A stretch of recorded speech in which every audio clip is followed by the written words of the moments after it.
My grandfather, George Moxlow, had a great way of words, and he used to say, when all you have is a hammer, everything looks like a nail.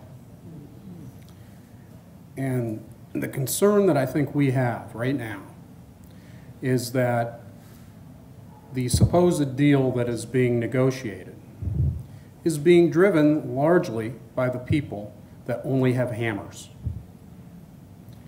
They are driven by the people who have brought us to this point. And so, as we wait to see what those details are, I think we have to hold judgment. We have to withhold judgment to see whether or not their proposal matches up with the problems that Oklahoma in particular are facing. Let's hope that people who are in those back rooms negotiating the terms of those deals are not looking at things with only a hammer. Yes, I was selling drugs. I was not a user. I've never used a drug in my life. I don't smoke cigarettes, drink coffee. I don't do any of that. The only thing that I did was look out for my child. That's what I thought I was doing. And I want you to know I spent 21 years and 3 months in prison. I've only been out for 3 months now. And it's hard. But how I got out was God touched Mary Fallon's heart.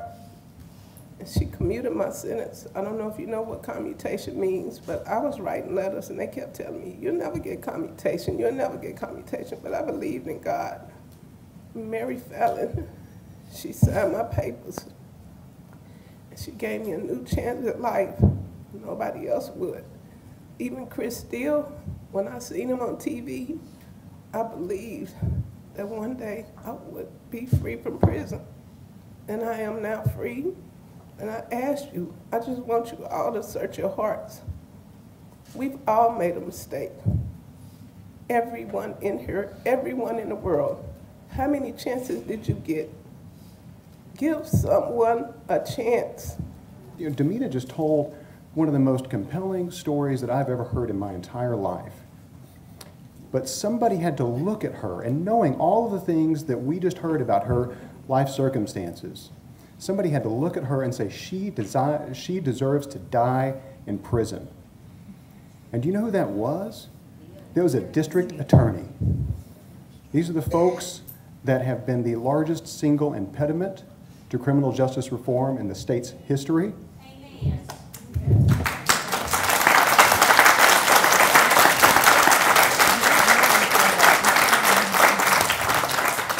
They hold the largest single source of power in changing the criminal justice system in the state of Oklahoma, and they were the only ones that we're aware of that have been at the table. That's just simply unacceptable. So regardless of what comes out, I hope that what comes out is exactly what we saw last year out of the task force. A task force that was put together that was open and transparent, had folks at the table, but to believe that that's what we're going to see after the DAs have been in a back room with closed doors.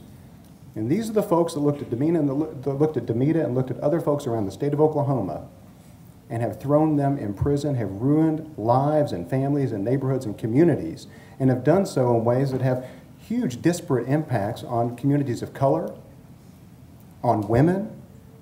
That to me is deeply troubling, and we should be very suspect of anything that comes out of this so-called agreement.